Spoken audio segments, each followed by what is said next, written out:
因為知道今晚係最後一晚可以做呢一個 memorial 嘅活動啦，咁佢哋話今晚凌晨零時就會清場啦。咁雖然我好希望可以係耐啲，我相信仲有好多人未可以有足夠嘅時間同機會去釋放自己嘅情緒。咁但係無奈啦，咁應該都係有啲不可抗力嘅因素嘅。但係就希望可以珍惜呢個機會，親眼睇多次大家嘅分享呢度嘅情感咯。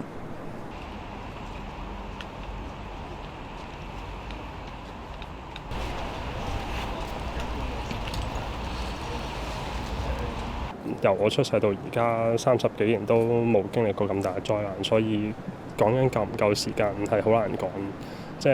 可以睇到一路以嚟都有唔同嘅市民會嚟到呢度去表達自己嘅心意，所以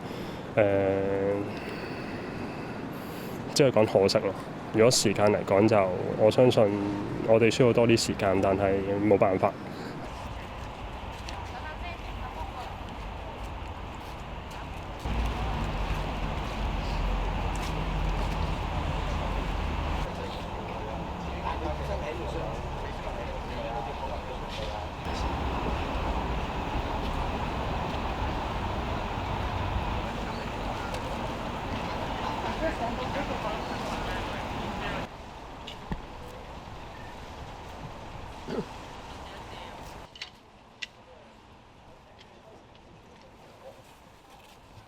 我會覺得個社區唔同咗咯，好似以前呢個係離開大埔必經之路啦，都係一個好 signature iconic 嘅建築。雖然佢係一個普通嘅屋苑，但係佢顏色唔同啦。咁其實每次出入都會見到。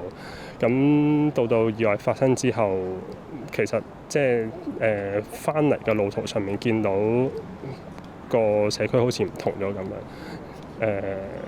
好難想像你住一個地方會，你見到有個原本係好有生氣嘅地方變咗一個昏黑咗嘅標誌咁啊！